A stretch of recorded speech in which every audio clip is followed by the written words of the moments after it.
It was a Tuesday night when everything went wrong. I had just gotten home from work and was looking forward to a quiet evening alone. Little did I know my ex was waiting for me.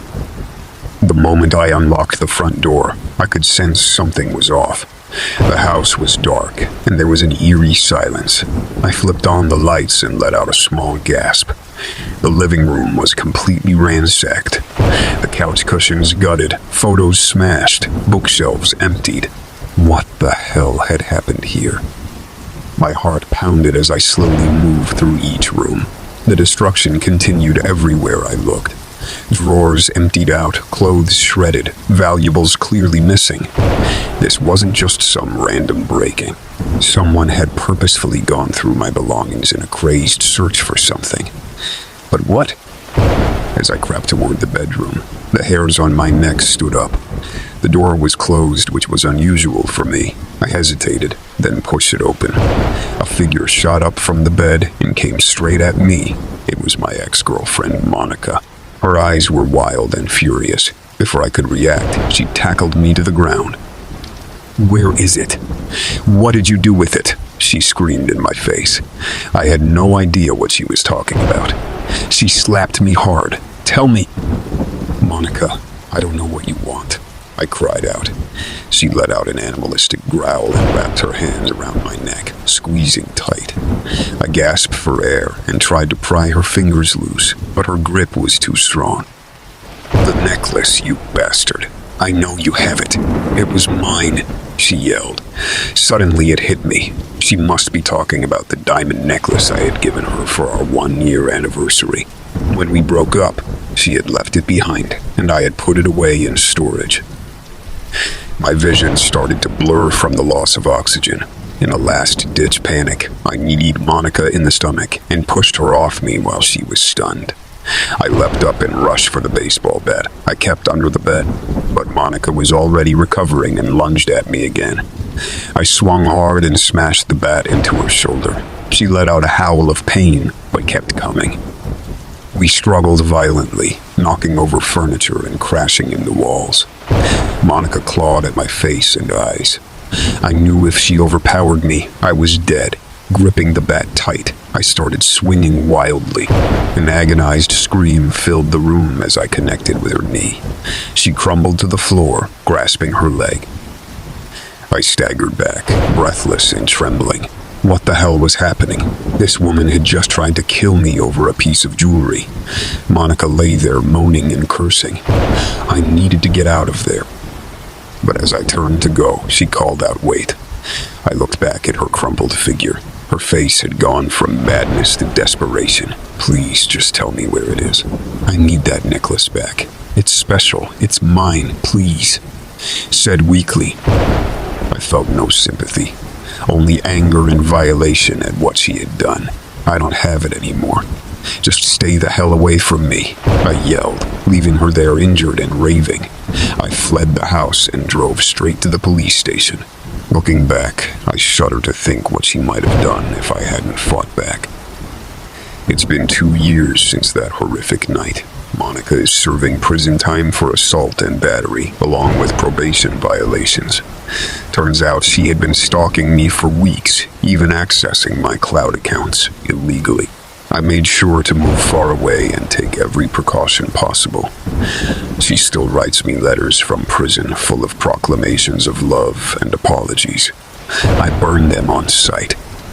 The emotional scars remain, though. I had to change everything. My number, my home, my habits.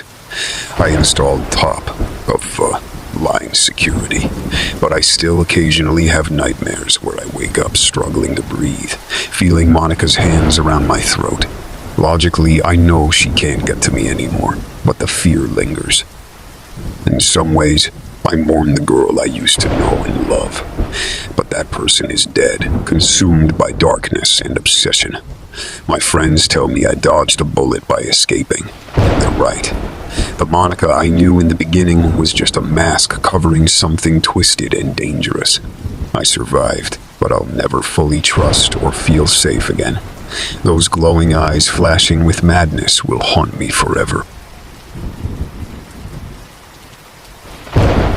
I should have known Monica was trouble from the start.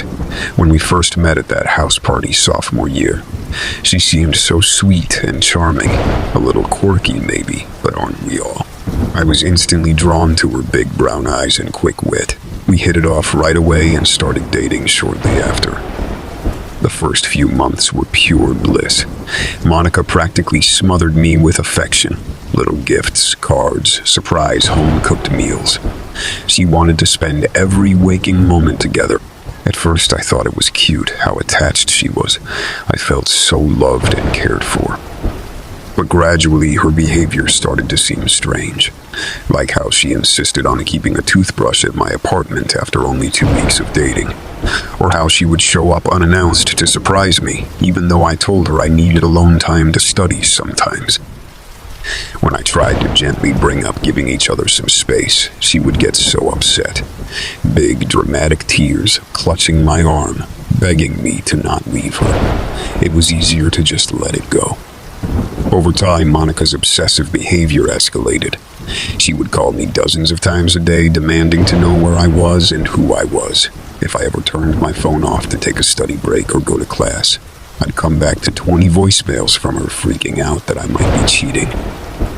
Once she even broke into my email and read months' worth of private messages between me and my friends. When I confronted her, she didn't even apologize. She tried to justify it by saying she just loved me so much. She just loved me so much she had to know what I was up to. By junior year, I knew I had to get out. The final straw was the night I woke up to find Monica standing over my bed, stroking my hair and whispering that we'd be together forever. I broke up with her the next day. Instead of taking it well, Monica completely unraveled. She alternated between hysterical crying jags and screaming rage. She somehow got access to my social media accounts and posted wild accusations about me to all my friends. When I blocked her number, she started calling me from different phones. Dozens of times a day, she slashed my tires and left terrifying notes on my car saying I'd regret leaving her. Her friends informed me that Monica had dropped out of school and was essentially having a mental breakdown over the breakup. I was scared, but hoped she would move on if I cut off contact completely. I thought I was free when Monica stopped contacting me for a few blissful weeks. Then one night as I was walking back to my apartment from the library, she appeared from the shadows. Before I could react, she sprayed something in my eyes that burned like hell. As I cried out in pain, she laughed maniacally, saying I'd never leave her again. The next thing I knew, I was regaining blurry consciousness on the floor of a dimly lit basement. My hands and feet were bound. Across the room, I could make out a small bed and some storage shelves. Was I in Monica's basement? As my vision adjusted, I noticed the shelves were full of candles, incense, and an array of odd trinkets. The whole place smelled earthy and medicinal, like an occult shop. What had Monica gotten herself into? My blood ran cold as I heard footsteps coming down the stairs. There she was, looking sweet as ever in a floral sundress. "Welcome home, my love. I've missed you," Monica said cheerfully, like this was totally normal. Over the next few days, the full extent of Monica's break from reality became clear. She acted like we were still dating, bringing me meals and trying to cuddle up to me on the dirty mattress where she kept me tied down.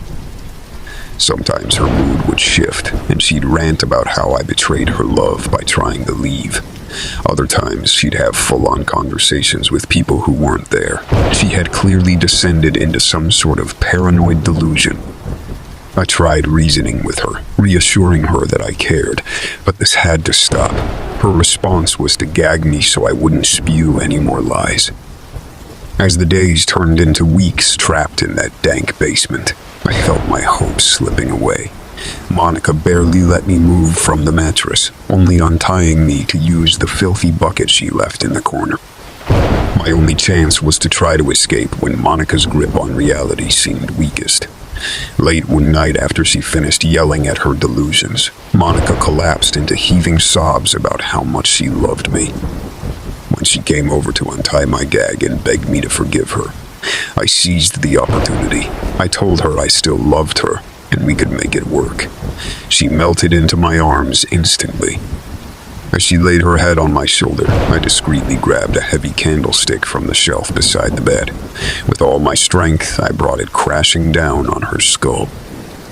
Her body went limp, and I scrambled free, pausing only to grab my phone from where she'd left it, charging on the stairs. I dialed 911 as I fled blindly through the dark house and out the front door. Finally, I spotted flashing police lights and collapsed with relief as the officers took my statement and went to secure the basement. I shuddered thinking about how close I'd come to being trapped forever in Monica's twisted fantasy. My friends hardly recognize me now. After the months of recovery, it's taken to feel normal again. I still have nightmares that Monica will reappear to pull me back into her darkness, but the police assured me she'll be in a facility far away for a very long time. I guess the morale of my story is to take red flags in a relationship seriously, because you never know when that cute and quirky new boyfriend or girlfriend will turn out to be a total psycho. Next time I'll trust my gut if things seem off and get out fast, because no love is worth losing yourself to someone else's madness. I knew it was a bad idea to respond to Amy's text, but my dumbass did it anyway. We had broken up months ago after she went full psycho girlfriend on me, hacking into my social media, showing up at my work unannounced, threatening any girl I so much as looked at. Real nutjob stuff. The breakup was inevitable. I changed my number and moved across town just to get away from her. Things had finally started to calm down, and I was able to get my life back. Then last night, my phone lit up with a text from her old number. "Hey babe, I miss you." I don't know why I engaged. Maybe because it had been so long since the last incident that I stupidly thought she had moved on. I was bored and lonely that night, so I wrote back. "Amy, you know we can't talk. Please don't text me again." Big mistake. She started bombarding me with messages, each one more desperate than the last. "Please, baby, just hear me out. I changed, I swear. I just want to talk. Don't do this. You're going to regret it if you ignore me. Answer me. I know you're getting these." I stopped responding altogether. I didn't want to provoke her any further. I put my phone on silent and tried to put it out of my mind.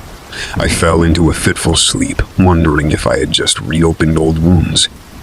The next morning, I headed to work early. I was immediately called into my manager's office when I arrived. He sat me down and asked if I knew why my office had been broken into overnight. I was shocked. I hadn't even been to my office yet. I immediately ran over and found it ransacked. Drawers emptied onto the floor, my awards and photos smashed. Across my desk in red nail polish was a message. "You won't ignore me again." My heart dropped. It was Amy.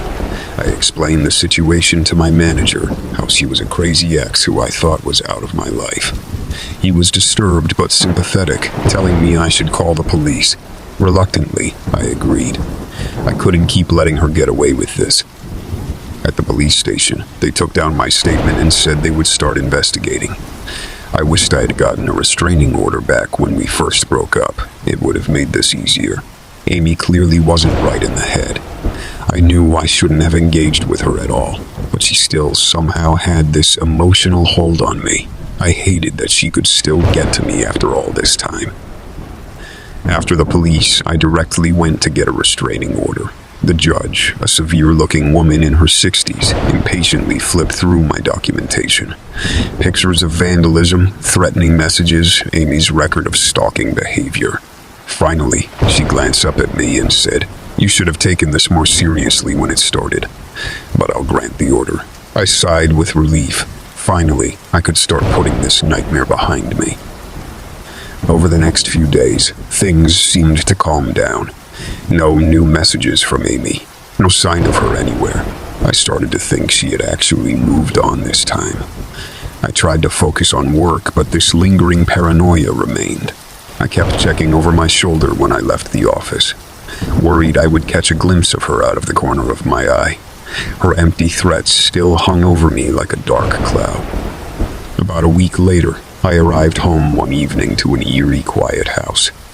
I had this immediate sense something was off. I cautiously walked through each room, noticing nothing unusual.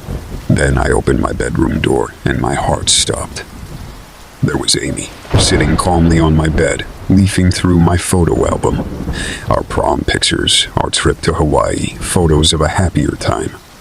She looked up and gave me a wistful smile. "Remember when we were so in love? I want that back, don't you?"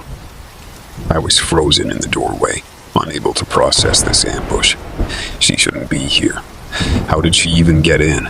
Amy stood up and started slowly walking towards me. "Did you really think a piece of paper could keep me away? No law, no distance. Nothing can keep us apart," she said softly. "We're soulmates, meant to be together forever." Her presence was so menacing, so disturbing, that I snapped out of my haze. I turned and ran out of the house, dialing 911 as Amy called after me. "You can't run from fate." I waited on the sidewalk for the police, trembling with adrenaline. This had gone too far. The cops apprehended Amy back in my bedroom, where she was calmly waiting for me to return. She was arrested for violating the restraining order, but I had a feeling it wouldn't be the last I saw of her. This incident only confirmed how obsessed she still was with me after all this time. No restraining order was enough to keep a deranged ex away. I decided the only solution was to disappear entirely. I quit my job, sold my house, and left town without telling anyone. I needed to start over somewhere. Amy couldn't find me. It was painful to leave everything behind, but I knew she would never stop tormenting me if I stayed. I've bounced around to a few different cities now. I'm always looking over my shoulder, using fake names and avoiding posting anything online that could reveal my location. Amy's face still haunts me, her sickly sweet voice echoing. "You can't run from fate." Maybe she was right. Maybe she will track me down someday.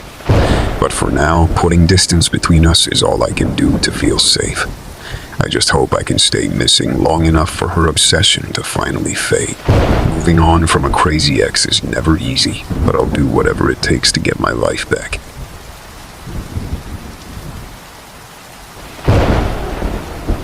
I never thought I'd end up dating someone as insane as Mark.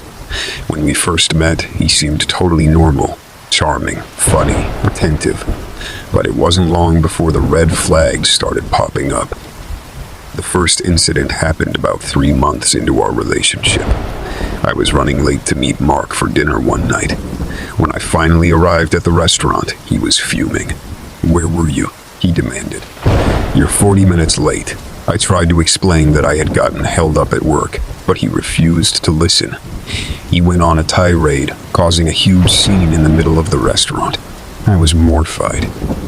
After that, Mark's behavior only got worse. He would call and text me incessantly, demanding to know where I was and who I was with at all times. If I didn't respond right away, he would fly into a rage. He also started isolating me from my friends and family. If I tried to make plans with anyone else, he would guilt-trip me or threaten to break up with me. The possessiveness reached disturbing levels. One night, I woke up to find Mark standing over me, just watching me sleep. When I confronted him, he claimed he was just admiring me. Another time, I caught him going through my phone while I was in the shower. He had read all my text messages and emails, violating my privacy. I knew Mark was unstable, but I was terrified to leave him. He started making ominous threats, saying he would hurt himself if I ever tried to break up with him. I felt trapped in the twisted relationship. Things finally came to a head one night when we got into a huge argument. Mark accused me of flirting with some guy at a party we had attended. I tried to reassure him nothing had happened, but he refused to believe me. Rage contorted his face and he started screaming insults at me. Before I knew what was happening, he slapped me hard across the face. I stood there in shock, my cheeks stinging. "Don't you ever disrespect me again," he spat. I'd had enough. His abuse had gone on for too long. I left the apartment that night, determined never to return. Over the next few weeks, Mark unleashed a campaign of terror upon me. He bombarded me with calls and texts, begging me to come back 1 minute, hurling vicious insults the next. He showed up at my work, causing a scene until security escorted him out. He hacked into my email and social media accounts, impersonating me and trying to destroy my reputation. But I refused to give in. I blocked his number, made my accounts more secure, and alerted the police about his harassment. For a while, it seemed like I had finally escaped his clutches. But then the threats started. At first, it was just chilling voicemails saying he was watching me. Then I started noticing a black SUV parked outside my apartment at odd hours. I'd catch glimpses of it following me around town. I decided I needed to get away, far away, for my own safety. I transferred to a job in another state and found a new apartment. I didn't tell anyone except my closest family where I was moving to. On my last night in my old apartment, I was home alone packing up the final boxes. I had just finished loading up my car when I heard footsteps approaching behind me. Before I could turn around, a gloved hand clamped over my mouth. I struggled violently, but I felt a needle stab my neck. The world started spinning, and everything went black.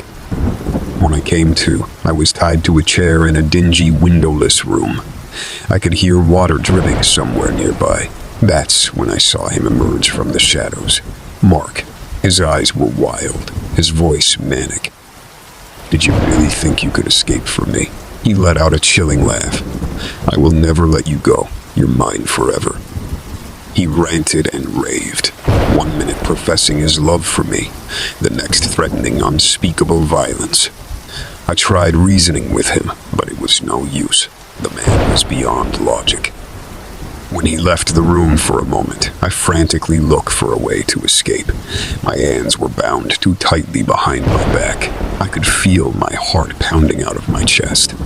Was this psycho really about to end my life? Just then, I heard shouts and heavy footsteps.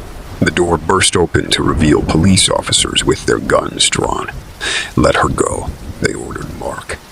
He tried to resist, but they quickly overwhelmed him, snapping handcuffs on his wrists. I later learned my family had reported me missing when I didn't arrive as scheduled. The police tracked my phone's GPS to the abandoned building where Mark was holding me. They had arrived just in time. As Mark was dragged away screaming, I sobbed with relief. My nightmare was finally over. I had escaped the clutches of a truly dangerous predator. My experience taught me the terrifying lengths a crazy ex will go to exert control. Stalking, threats, violence, these are not gestures of love. Now I'm vigilant about spotting red flags, and I don't hesitate to involve the authorities. My message to others is stay safe, stay strong, and get help.